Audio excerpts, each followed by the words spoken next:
we're having two keynotes, both answering the question from 2019. And Amin is again with us to give one of them.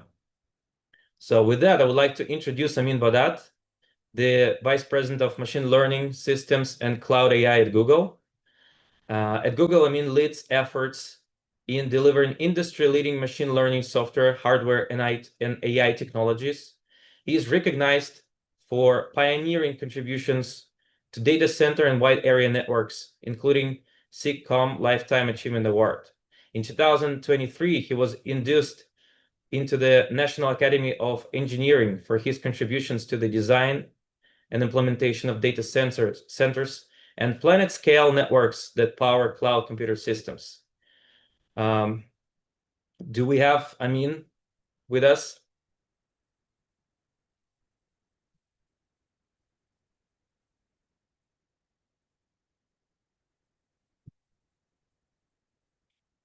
So I'm canceling my my presentation.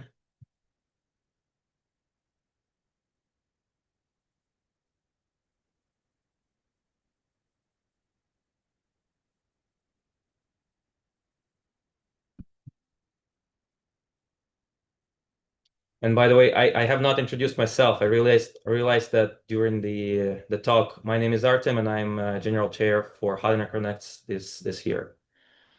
Dan, what's happening? Hi, Amin is in the process of logging in, and so we're in touch with him right now. So he'll be on hopefully fairly soon. I thought I would give a little background on Amin myself, because we go back quite a ways. Amin was a distinguished professor of computer science at University of California in San Diego, and he was lured away by Google probably at least 15 years ago.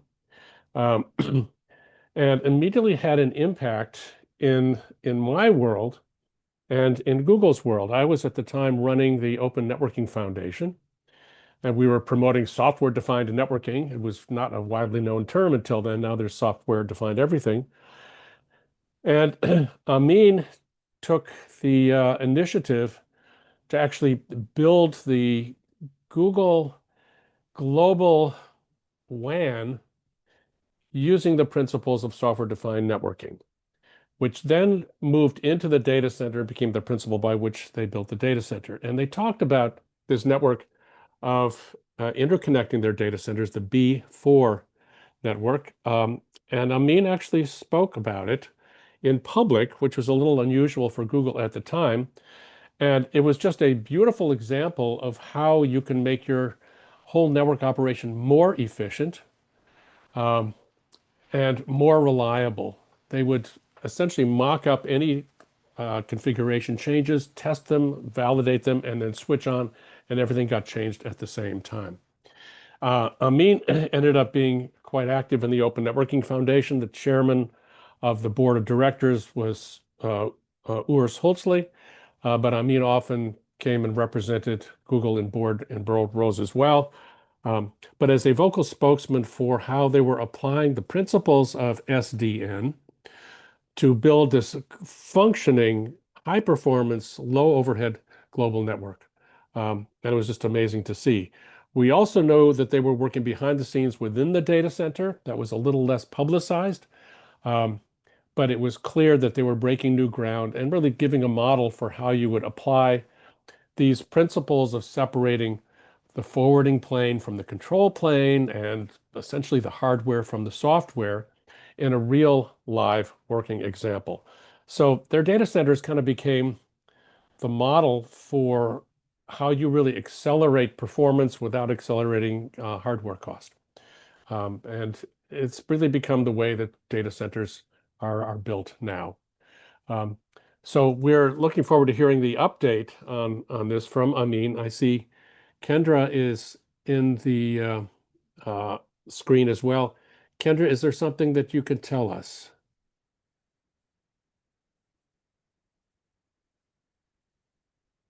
Kendra is at Google working with Amin.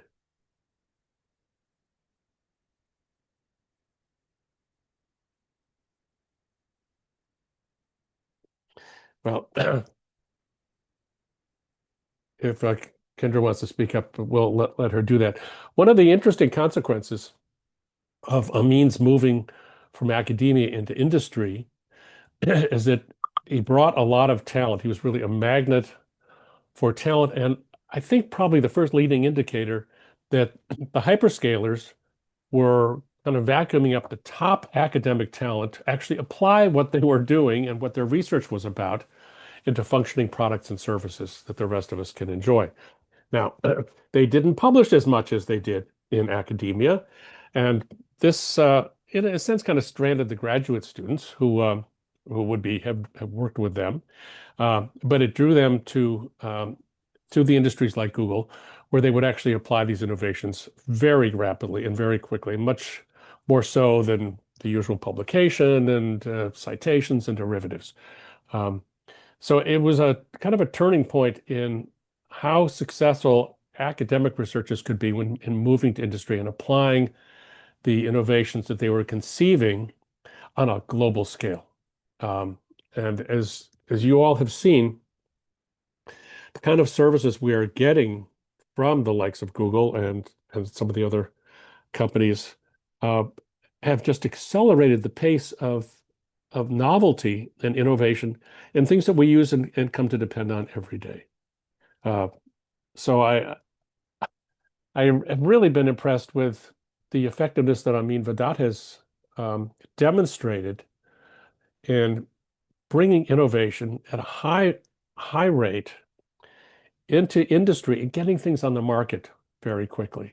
And these are innovations that have very deep technical underpinnings. Um, you will see, talking to Amin when he speaks, that he is a true computer scientist still.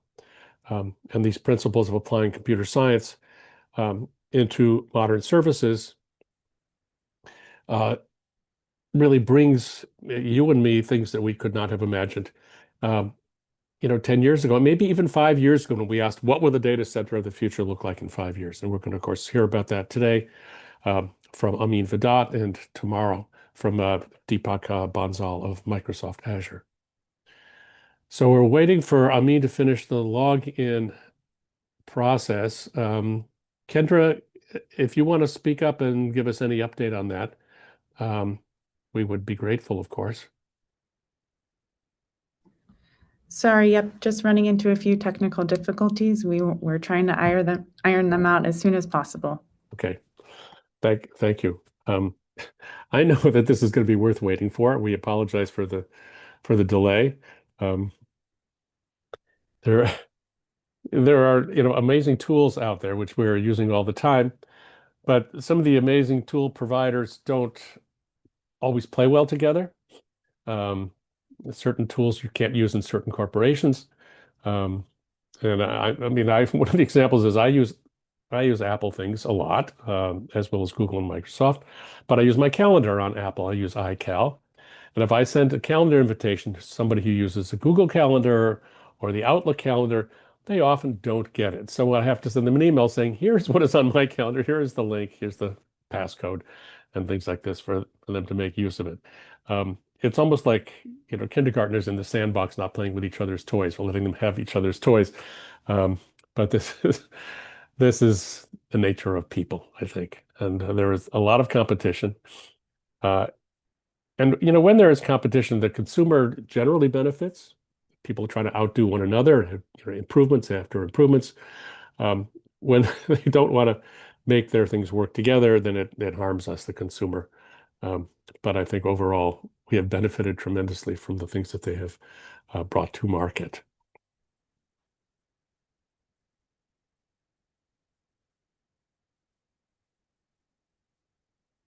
I found it interesting to see Artem's introduction talk on some of the topics that have risen in popularity at Hot Data Connects over the years. I've been involved probably since year 2, I think, and have had just about every role in the organizing committee, and really been fascinated to see how the topics have evolved and disappeared or come back, or just moved on.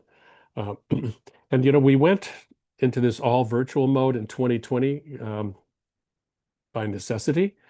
We couldn't get together in person in August of 2020 on Stanford campus or at some, actually, we had abandoned that in 2009. And some industrial campus. We actually were all set to go to one of our corporate friends of QCT, and we had to go all virtual. Well, I remember the attendance for Hot Interconnects in person, and it used to be on Stanford, adjacent to Hot Chips, was sort of 135 to 150 people. Again, single stream, 2 days. I remember in 1999, we had a tutorial with, I think, 197 attendees in the tutorial. So we had 237 registrants that year. It was a spiked. It was a tutorial that Nick McEwen gave on virtual output buffers and how you design routers with virtual output buffers. So it's a huge turnout and a big surge in attendance that year. And then it dropped back to its usual 150. And when we went virtual, our attendance went to 1,000. And in the ensuing years since 2020, it has climbed slowly. This year, I know, like, I was online about an hour and a half ago with a committee. We were over 1,500. Tremendous participation and from around the world. We also, of course, put our presentations and all the sessions on YouTube following the conference. And we have many more people watching afterwards than we have watching live.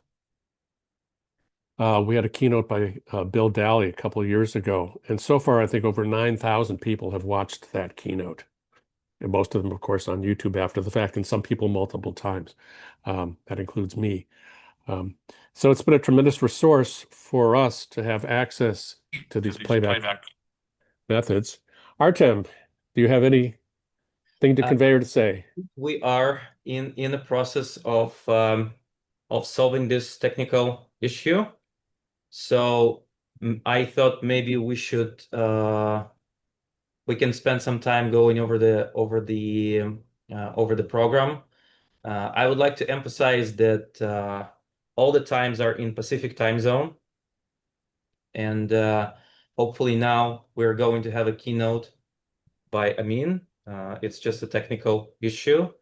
Then we will have two diamond sponsor talks that are getting ready.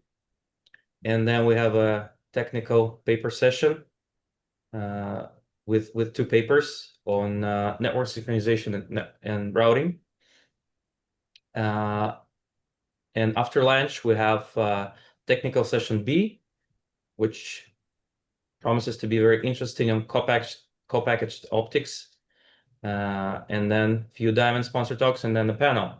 So the panel this year, as I mentioned, will be dedicated to large language models, and I think we have a very impressive set of panelists that can give a lot of insights with respect to what's new.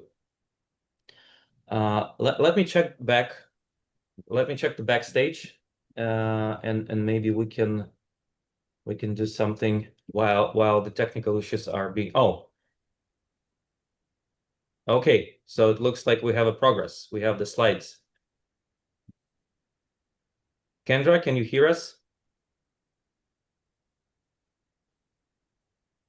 Amin, can you hear me? hear us? This is Amin. Yes, we can hear you. This is Amin. Amin. Welcome. Thank you. Excited to be here. Welcome. You've been introduced, Amin, and we'd love to hear your talk. So please proceed. Okay. Well, thanks for having me. Sorry that I'm not going to be on video, but I do have the slides here, and excited to have the chance to speak to you all about host networking for the AI era. Let's go ahead and launch into it since we're a couple of minutes late. Next slide, please. I can't see the slides, so I assume that we're on slide 2.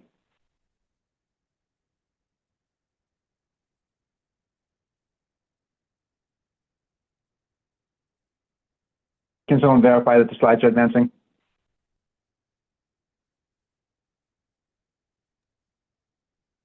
Okay, great. I can see them now. You can see Okay, them. Do you, so, do you need us to what tell we- you? I mean, you need us to tell you that they're advanced, or can you see them now?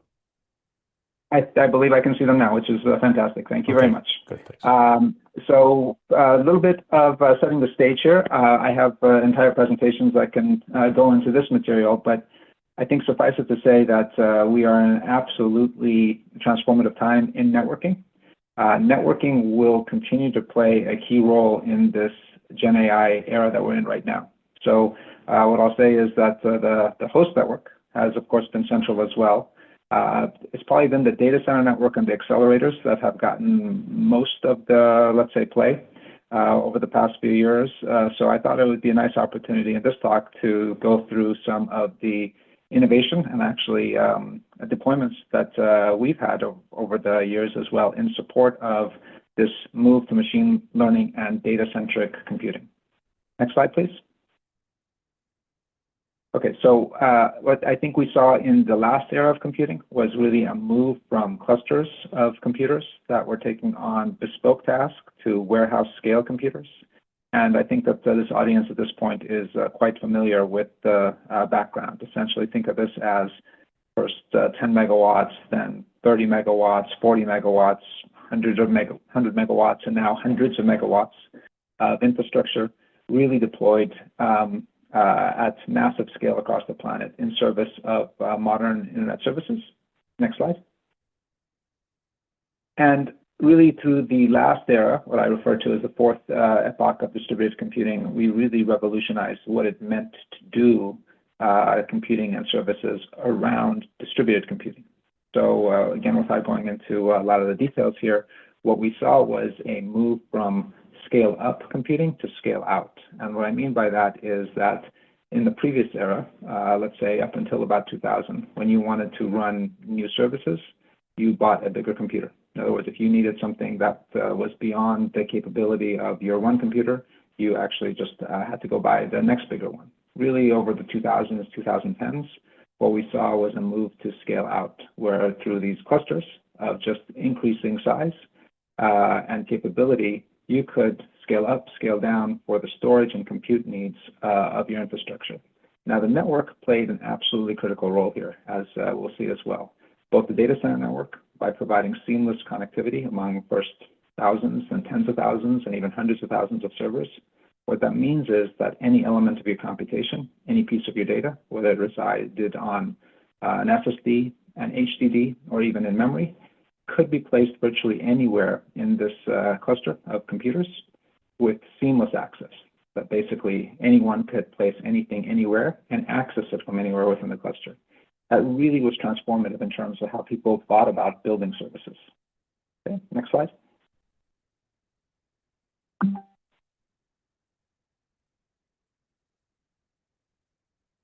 don't know if the next slide has popped up.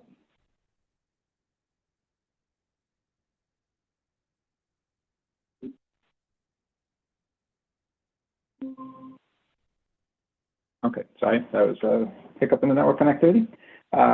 So what we've seen actually over the past few years as we move to ML compute is that the demand for compute has continued to grow exponentially. In other words, what we saw in the previous epoch was rapid growth, but really it's been over the past few years that we've seen almost unbounded 10x year over year growth in demand for computing. And along with that demand for computing comes commensurate demand for networking. But really, what you see in this picture is the, in the end, roughly amount of parameters on a logarithmic scale that our models have used year over year for the past decade. And it really then does come down to about 10x growth. Now, parameters in our largest models, what this corresponds to is roughly linear demand for computing. So when we see 10x growth in parameter count as one measure, it's not a perfect measure, given modern model architecture, it really means that actually the demand for compute is growing linearly at least, if not more, with the number of parameters. So essentially, insatiable, unbounded demand for computing resources. The really interesting thing here, though, is that because the size of the computation is growing so large, there is no way to run it on 1, 10, 100 computers, accelerators. It takes thousands, perhaps tens of thousands or more for a computation. As the scale of the compute increases, what we're seeing is that actually the demands on the network grow even more. In other words, the problems that we have in bringing all these accelerators together is central to the performance and reliability of the overall computation, right? Outsized impact. In other words, the accelerators themselves, whether it's TPUs or GPUs, continue to get better and better. But as we need to scale the number of them, which we do generation over generation, one way to look at it is if you have 10x demand from one year to the next, even if the chips get 2x better, 3x better, you're not going to be able to have the same number of chips for the computation. The scale of the number of chips is going to have to grow to keep up with the demand, which then means that the networking is going to have to be even more sophisticated to keep up. Okay, next slide. So what we've seen actually over the past, let's say from the period from 2000 to 2020, through tremendous work across the community, we got to a place where we delivered about a factor of 1,000 improvement in efficiency for fixed cost. What that means is that in, let's say, approximately 2020, you could have 1,000 times the compute capacity, 1,000 times the storage capacity for the same price as you did in 2020 for 1 unit of compute capacity. This then says the kinds of things that we could imagine just changed dramatically. In turn, this set the stage for GenAI. What I mean by that is we wound up in a place with enough data and enough computing power where we could imagine running massive computation, right, just regularly for training, for serving, in service of these new generations of models. So though the demand continues to grow, and so while we took 20 years to deliver the last 1,000x improvement in efficiency, we're going to have to deliver the next 1,000x much, much more quickly. And that, I think, is going to be the key to our work. What we're then going to see is actually a move from what we described before, from scale up to scale out. In other words, we went from buying the next bigger computer, scale up, to scaling out across multiple commodity computers. Now to a place where we're going to have to specialize compute for the first time. In other words, conventional wisdom over the previous epoch, right, that period from 2000 to 2020 is you ran on commodity computers with commodity interconnect. And that was the way to continue driving that scale out. Today, we're seeing this need for sustainable specialization, and that does extend all the way to the network. What I mean by that is actually purpose-built hardware and new software coupled with it to drive this next 1,000x. And actually, we now have a line of sight by saying that there are a relatively small number of computational patterns that are going to dominate this next epoch of computing. We can specialize our infrastructure in support of it. And in the network, including the host network, we're specializing for GenAI compute in really interesting ways. This then is going to drive, I think, a massive shift in terms of what our infrastructure can do. So the last epoch was about the age of information. You know, I think it's interesting to look back on, let's say, the year 2000, where most people couldn't imagine having access to essentially the totality of human information at their fingertips. And if you could transport yourself back in time to the year 2000, that wasn't something you took for granted. By 2020, with your cell phone and high-speed cellular connection, backed by these massive data centers, right, these warehouse-scale computers with treasure troves of data and compute, one could actually take for granted, not just imagine, but take for granted over just a 20-year period, the access to the totality of human knowledge, right, instantaneously. Really incredible. But now we're to the place where actually the information isn't the bottleneck, it's the insight that's the bottleneck. We have all the world's information available to us. How do we make sense of it? That takes a new kind of computation, a new kind of data structure, a new kind of data center network, and of course, a new kind of host network to deliver. Driving this transition from the age of information to the age of instantaneous insight, right? Combing over all that data, bringing you the insights that you need in real time. Okay, next slide. Okay, so what I'm going to do here is focus the discussion on the host network Really, this is the junction where the applications meet the network and where there's just a tremendous amount of knowledge and state and opportunity to optimize the end-to-end experience.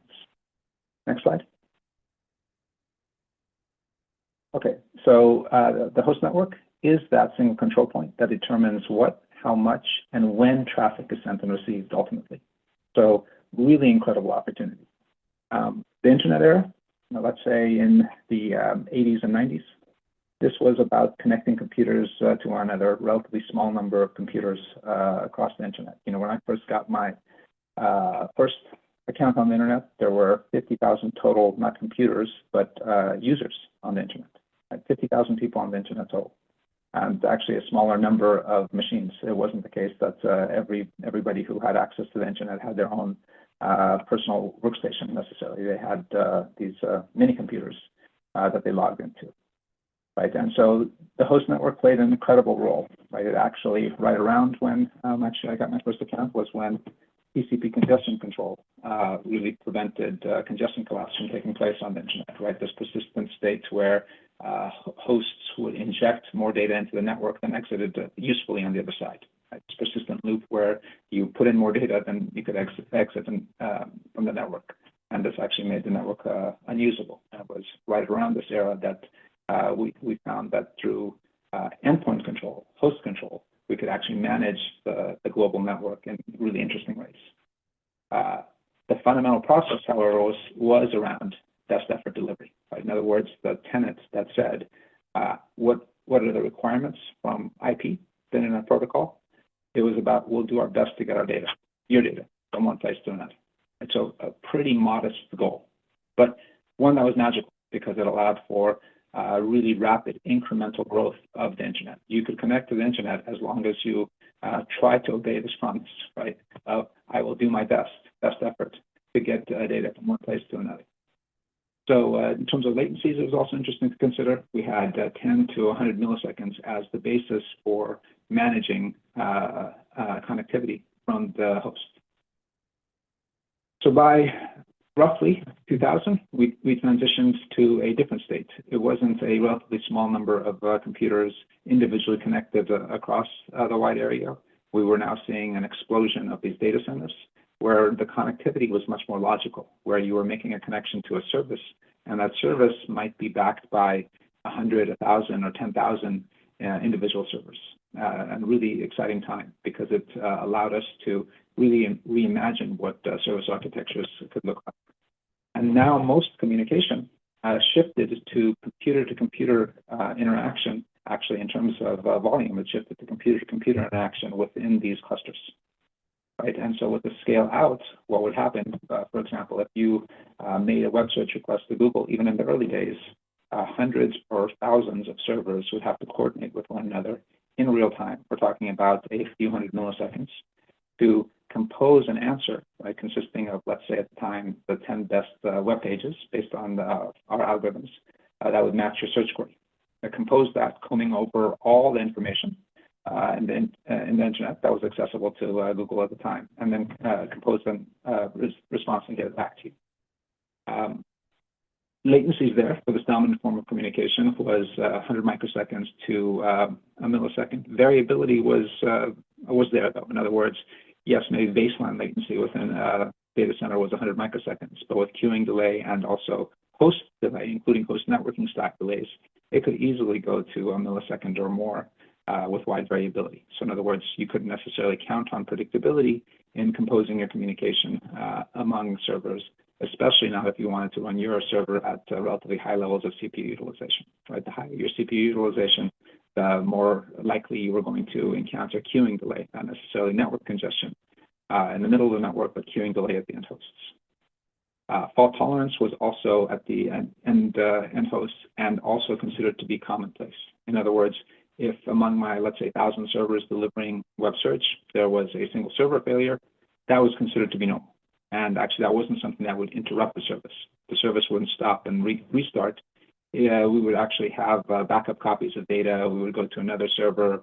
We might even actually just discard the data that might have been available at that one server as well. We're now transitioning to the AI era.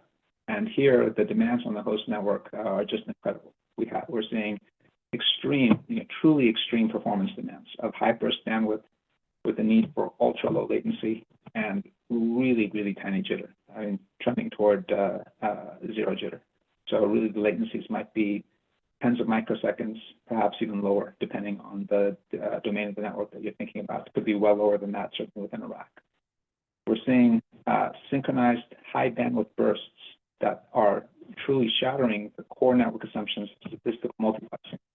What I mean by that is that up until this point, the network was multi-programmed. Whether it was the internet era or the distributed systems era, it was a shared resource for maybe hundreds of thousands of individual users, even going across the WAN, tens of thousands perhaps, or even hundreds or thousands of services that were simultaneously sharing links within the data center network that were simultaneously communicating with one another. One server might be hosting web search, might be hosting YouTube, might be hosting ads and something else, right? So in other words, even the data emanating from individual servers, we were counting on statistical multiplexing to smooth out these bursts. In the AI era, increasingly, you have entire networks, tens of thousands of servers perhaps, dedicated to run a single application at a time. And the phases from computation to communication are very stark. There is no statistical multiplexing. There's one application, and that one application is tightly synchronized. In other words, the computation often requires all-to-all communication, and we're talking among possibly 10,000 plus servers, which means that the communication then is very synchronized, really breaking some of the fundamental assumptions that we've had over the years. For the first time, really, one more point here, we're seeing the benefits, tremendous benefits of offloading some of the work that has historically been done on the host onto the NIC for, in the end, to get that predictability, that ultra low latency, that really support tremendous bandwidth. You actually need the hardware support. And so these applications now actually rely on all components to be up in order to make forward progress, which then shifts the reliability onto the infrastructure and really closer to the host network. Okay, next slide. So many of you are probably familiar with how large scale, let's say, training, serving is actually somewhat similar works in terms of serving a similar respect of synchronization. But essentially, we might have, in the simple picture, 4 accelerators, but imagine that there might be, again, thousands or tens of thousands. There's multiple levels of parallelism. One type of parallelism is data parallelism. In other words, the data that we use for training is going to get partitioned among our accelerators. Our accelerators will make a forward and backward pass to the data that they have, and they come up with some updates to gradients, basically parameters that need to get shared among all elements, all accelerators. And then this, you see, that's all reduced gradients, gets distributed in one or more topologies among all the accelerators. This mixes the training data. In other words, this is a way that we then bring the training data together, even though it's partitioned at the accelerators, among all of them, such that basically the learnings, the training data, whether it's the blue or the green or the yellow, actually gets spread across all of the accelerators. And so we update the weight. Okay, next slide. So without going into the details here in this 4-accelerator view, one way to do this is to do an all reduce via repeated ring communications. So what we see here is, for example, in step 1, A talks to B, C talks to B, and D talks back to A, right? Sharing gradient updates with them. And after step 1, B now has information about A and B, C has information about B and C, D has information about C and D, and A has information about A and B. Okay, so rinse, repeat a few times. It's going to take a number of steps. And at the end, actually, everybody has information about everybody. So all the gradients are updated, and all the gradients reflect the last batch of data updates that have come in. But what you can see here is that essentially everyone is talking to everyone, right, over time. And before the next phase of the computation can proceed, in other words, before we can start processing the next batch of data across all these accelerators, we have to wait for this communication to complete. And this is a really intense communication. This is not a bit of communication. Huge amounts of data have to be distributed across the accelerators. And It's not that you have to proceed at the speed of the average communication, but you actually have to wait for everything. Small missing pieces of data propagate errors significantly, reducing the accuracy of the model that you're training. So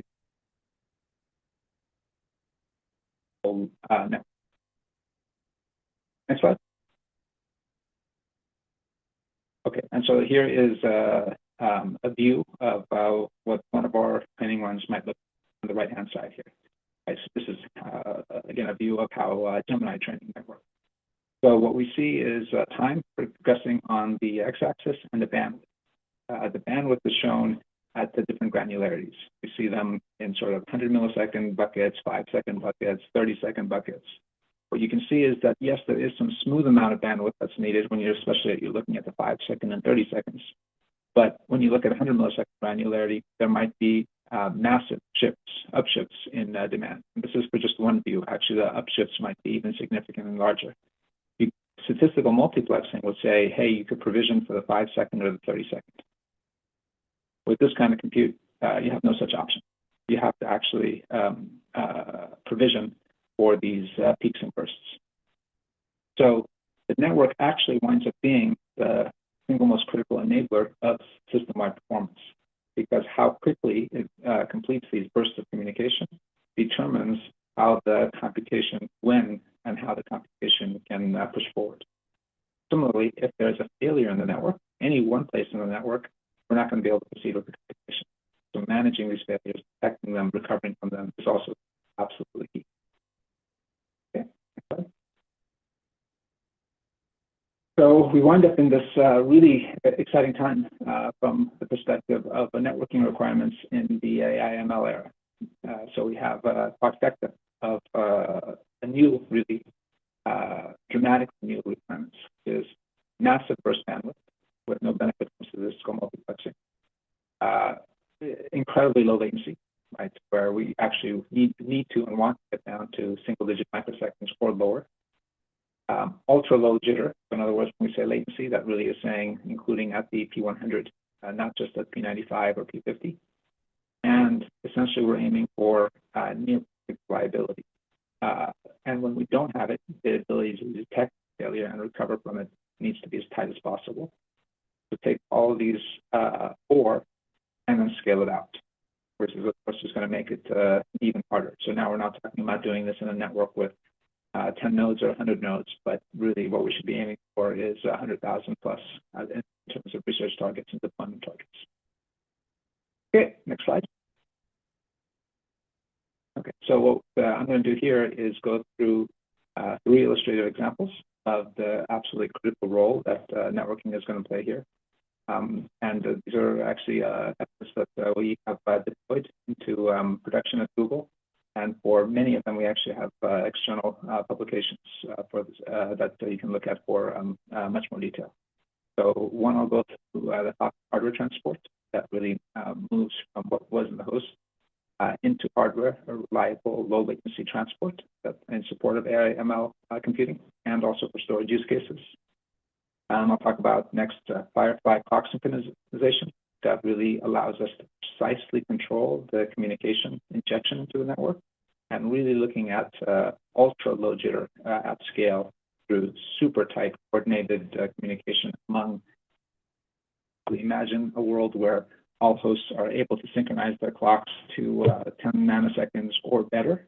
And given that many of these computations are fairly predictable in moving from computation phase to communication phase, it provides the baseline for really coordinating that communication and injecting communication in stages across the network. And then finally, for the failure detection, we have robust mechanisms for being able to detect not just the hard failures, but the increasingly challenging gray failures or stragglers that might take place. In other words, now if you're in a place where, unfortunately, you don't have the ability to say, hey, that node is down or that network link is down, but actually it's just slow. It might be factor 2 slower, might be factor 4 slower than everybody else for whatever reason. Maybe you have bit error rate going up, maybe you have some PCIe issue. There's 100 things that could go wrong. that don't cause actually a hard failure. How do you localize that, detect it, and essentially remove that element or repair it from the network very, very quickly. Next slide. Okay, so first we'll start with the Falcon hardware transport. Next slide. So why we have to rethink the NIC transport. So we talked about some. We're seeing new and very demanding workloads with incredibly high operation rates, the high burst bandwidth and the low latency. This is driven by, as we saw, AI, ML training and serving workloads actually, but also increasingly storage that needs to operate at line rates relative to increasingly performant SSDs or even memory storage. This then says that we need literally orders of improvement over already highly optimized software transports. And we could, of course, look to run on some of the existing protocols, but the existing protocols such as Rocky assume essentially a perfect lossless network as the basis. What we see is that such networks wind up being fragile in the case of, let's say, these gray failures that are, for better or for worse, at scale quite common. So what we need to do is deal with this in terms of thinking through what a hardware transport could look like. We've been on this journey in terms of actually a version of Office at Google for some time. We have a system called Pony Express, described actually in a SOSP 2019 paper that you can look at for details. And, that allows us to, for the data center, actually move beyond TCP as the basis for transport. Essentially, the way to look at it is that it moves the transport functionality into a dedicated set of cores that are only used for networking. And this becomes possible in, let's say, 100 or 200 core server, because you would need that amount of computation, a core at least, and perhaps more, to manage high bandwidth communication within the kernel anyway. Centralizing that functionality into essentially privileged user space daemons that are managing things for predictability, not just interrupts, not just reactions to the initial days of TCP, where it was respond to relative rare packet events, to the common among at the gigabit. Pony Express drives significant improvements relative to TCP and IP. And so we've had it in production for coming up on a decade now, and its performance has been significant. Really big wins for the fleet. What we see in the right-hand graph here on the top is actually a comparison between Falcon, which is a hardware implementation of many of the ideas in Pony Express, in our NICs. Talk about that more in a second. But essentially what you can see here is at the median, somewhere close to a factor of 2, 4 in terms of improvements of latency, really tightening things up. And you can see that happen at the 99.999 percentile. That's increasingly common for these AI ML workloads. And also the amount of performance that we get out of Falcon is significantly higher, and you don't have to get GPU cores to work at. In fact, also it's actually described very short. Next slide. Okay, so essentially think of Falcon as a hardware implementation of reliable and low latency NIC transport, and really going increasingly after this extreme performance levels, low tail latency, massive application bandwidth. It's deployed in production at a significant scale. So for 200 gigabit per second, and of course faster speeds coming shortly. 3 microseconds one way, and 150 million per second operate in support of whether it's AI ML or storage workloads. Okay, next slide. This is all implemented in a deep collaboration with Intel in the E2100 200 gigabit per second IPU, which is the infrastructure processing unit. Serves a number of needs at Google, including essentially being the security foundry and server provisioning basis. Talk about that here. This is of host networking. It offloads a lot of the host networking functions that have traditionally been running on server cores into dedicated hardware. So essentially, our network virtualization stack, Vahdat, also described in an earlier NSPI paper, runs in hardware, as well as the MISPAP, or the tail cases, that runs on CPU cores that have to be on the IPU. It supports offloads of NVMe for storage. One of the key use cases that the NIC supports is for virtual machine live migration, which requires fast movement of a huge amount of memory pages from one server to another. It also has bulk compression and encryption acceleration in case you want to compress or encrypt your data across the network. The Google encrypts all data by default, and so that goes through our encryption engines as well. Of course, there was RDMA and the Falcon. So essentially, and I won't go through the details here, is think of Falcon as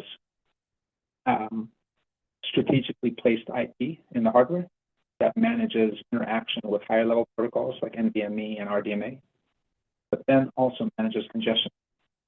So through Coney Express and other developments, we have a system transport called Swift that essentially leverages delay measurements, very precise delay measurements, as the basis for congestion.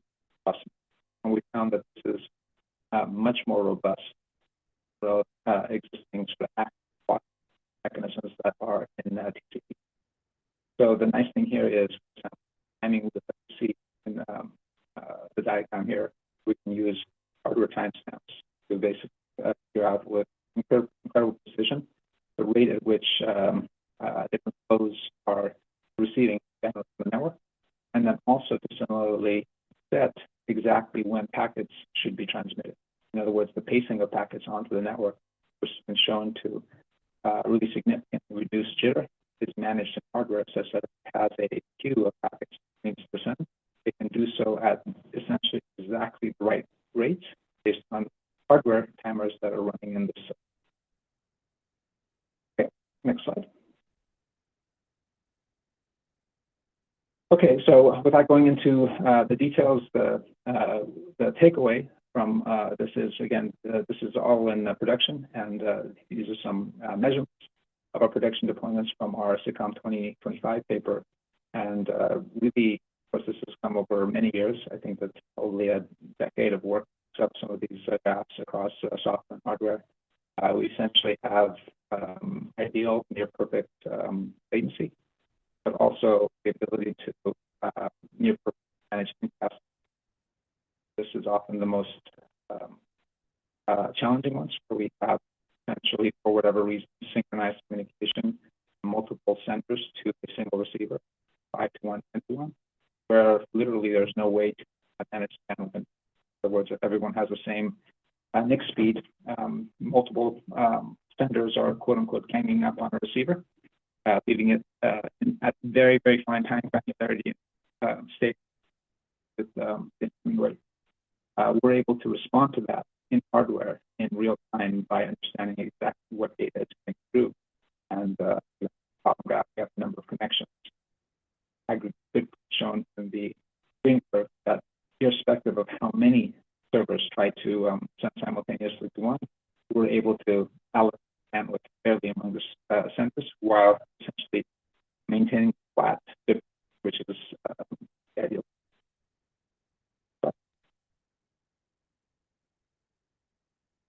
And so similar robustness with packet losses and the number of connections. So what we see is the bottom curve, latency relative to the number of queue pairs that are active. So we see that Falcon essentially has near perfect scaling to 100,000 queue pairs for simultaneous flows or connections that Falcon is managing. The X7 has a drop-off just in terms of how the hardware is organized, past somewhere around 3,000 or 4,000, 4,000 connections simultaneously.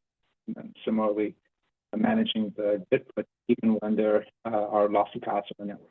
So you can see that as the drop percentage increases from 0% to 5%, able to maintain good put at near about 200 gigabits, going from 191 down to about 171 loss rate, because again, nearly ideal, since 5% loss rates network wouldn't be a target that anybody would want to have for the network.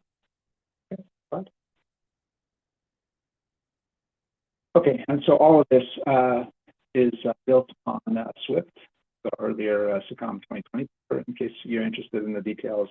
But essentially, what Swift is timestamps to really precisely measure the fabric round trip times and essentially extract any queuing that might be taking place within the network relative to baseline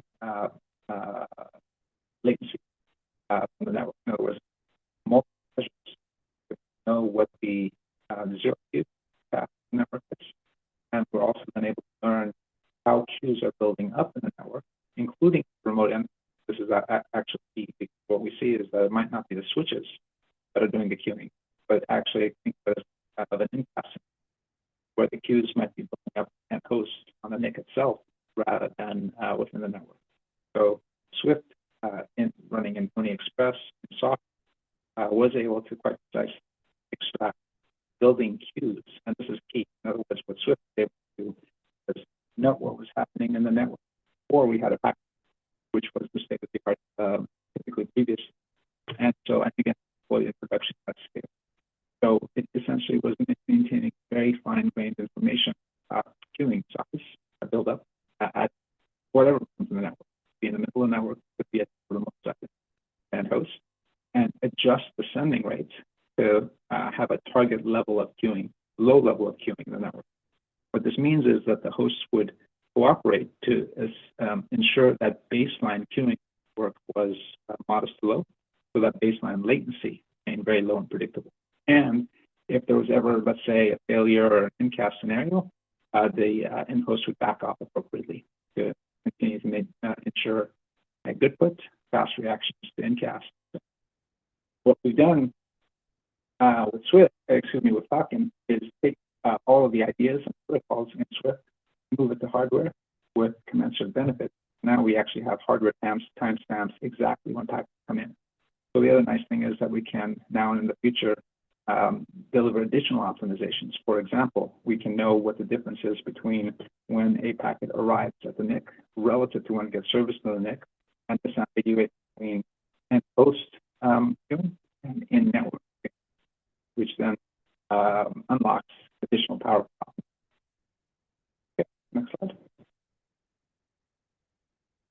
Okay, and so the next thing here is that again, Falcon is deployed in production across Google, and what we're seeing is that for let's say HPC use cases, including in Google Cloud, on the left-hand side, we see significant improvement in terms of delivered performance through our Falcon RDMA stack to TCP. You see the green RDMA bars relative to TCP. The other nice thing is the scalability continues to extend well beyond, say, scalability for the TCP side. Really starts getting strained at 4 nodes. There is some improvement at 8, but not linear, whereas there's no end in sight quite yet in terms of the improvements that RDMA is delivering up to even 16 nodes. We also have it deployed in a really important use case for us, which is live migration. Essentially, think of this ability to move virtual machines around the network in response to needed maintenance operations, but also in response to shifting load. So in other words, if you wind up on a node with an antagonist of one form or another, or one that might start, that might take up more network bandwidth or storage or CPU than what's needed for you to maintain your predictability in terms of performance. We can manage things for maintenance or for performance by moving virtual machines across the data center network. So if I go into the details, thanks to Falcon's hardware output, we're actually able to provide 2.5 times faster page fetches and actually a 6 times reduction in CPU work relative to what was already an optimized Pony Express path. So in other words, we're quite proud of actually what we delivered with Pony Express. We consider it to be the best state-of-the-art for the work. So it itself is much, much better than what the CPU would have done in the kernel. And so we're really comparing us against us, our software transport in Pony Express relative to our hardware transport.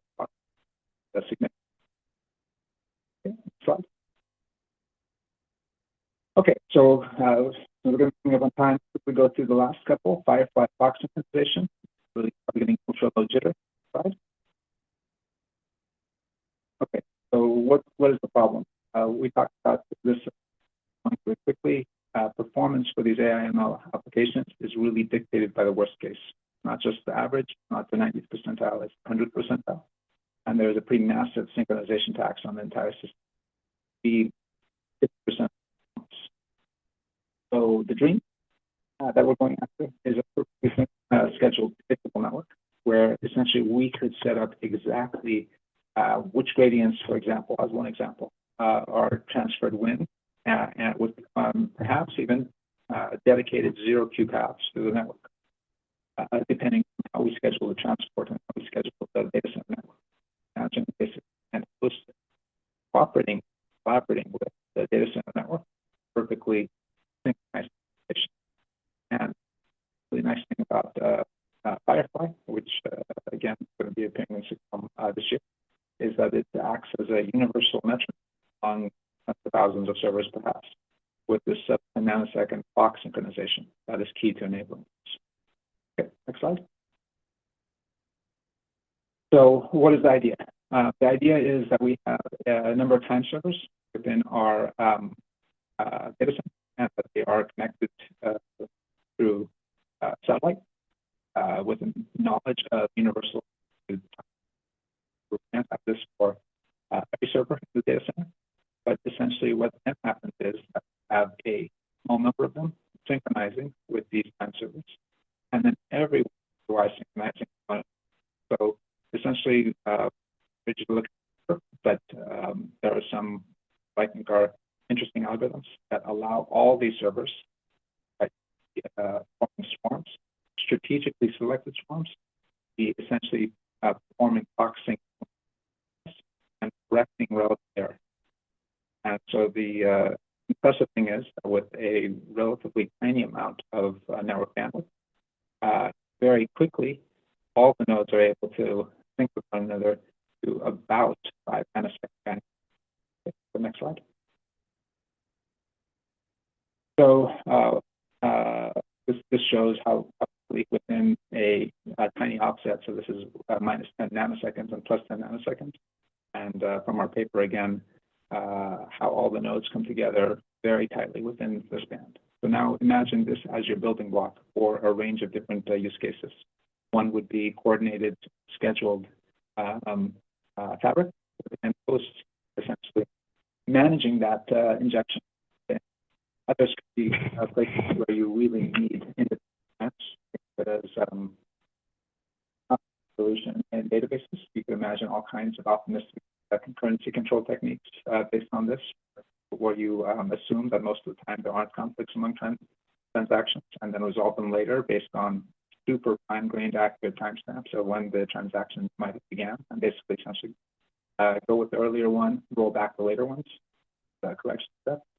You could imagine this being used in support of financial exchanges, where similarly, again, you would like to be able to clear orders in the order that they're received in a very fair manner according to tightly synchronized. The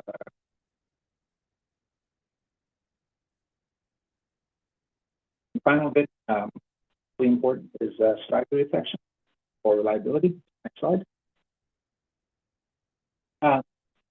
Basically, the key takeaway I'd like you to have here is that for mean times of the most challenging is localizing that how ML periodically, multiple times a second perhaps, but certainly multiple times a minute, all nodes have to synchronize with all other nodes. And if one node is down, computation either stops but being down, or worse, if that one node is slow, computation proceeds only at the speed of the slowest node. So what we see actually in many cases is take days to localize the one slow node. In other words, when there's one slow node, everyone becomes slow. So it's not like you can just go find the one slow one. You have to find the one root cause. Okay, so next slide. Okay, so this is actually a view of a real training job. Basically, steps are proceeding in time across the rough x-axis, and there's multiple levels of parallelism. The vertical has a ring-based communication that takes place in one phase of the rings are all. Essentially, how do you find one faulty case? How do you deal with the right hand where training is proceeding, but it's just going really, really slowly, maybe even a factor 10 slower than it could? How do you find a needle in a, let's say, 100,000 node with many more links network system? Right? So essentially, that one slow node is a cascade across all communications with lower workload performance and much lower resource efficiency. These are incredibly precious resources. So slowing down system scale by factor 2 or factor 10 is unacceptable. Right? So we have built automated straggler detection, and essentially we map the slowdown pathways. Basically, build a real-time communication by observing the network traffic. Pinpoint single node performance issues are propagating through the system. The key challenge here is that we have to be able to separate victims from culprits. And so there's going to be many that are slow. Are they the victim of slowness or the cause? And so essentially the system is the communication gap that we find. Answer that key question for each slow node. Is it the victim that's waiting for a node, that's why it's going slow? Or is it the culprit, which is the original source? The system then follows tendencies until it finds root cause.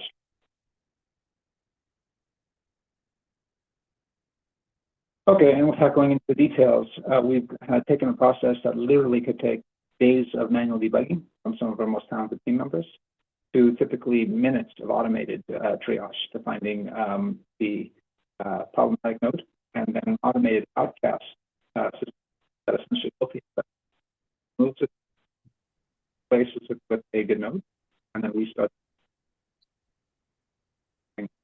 work, starting, finding an issue, and then continuing with it much level of performance as you see the jump in terms of the Andrea, just wanted to let you know that we are at the top of the time, so we decided to you can have 5 minutes more, and then we need to proceed with the schedule. Sorry for that. Yep. Yeah, we're just about done. So next slide.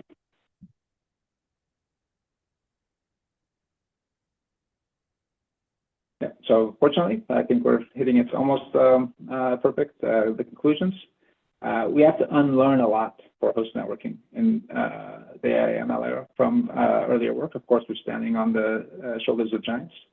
So we've moved from a world where the host network and the NICs were engineered for flexibility, multi-programming, adaptability to a broad range of conditions. In other words, the same host network stack was used to service WAN communication at very low rates, to data center communication for storage access, to AI/ML communication at just the highest levels of bandwidth, lowest levels of latency, lowest target levels of jitter. And essentially through this really great unlearning, we've been able to architect the host network and NICs in a new architecture, right, where we can move from being reactive and best effort to proactive and aiming for a perfectly scheduled network. We can move from software-centric, as has traditionally been done, to hardware transports. We can move from manual debugging and triage to automated resilience. And actually, we can shift from tolerating and taking as normal degraded performance to a new standard where we have near perfect and a near 100% functional network as the target, really that's required to honor modern accelerator efficiency and the computations that run on it. Okay, I think with perhaps 1 minute over, we're all done. Thank you very much. I mean, I was replying in Slack. We had a lot of messages about the quality of audio. So I hope we can work together to re-record this talk before we put it on YouTube, so people can really enjoy the experience. Certainly.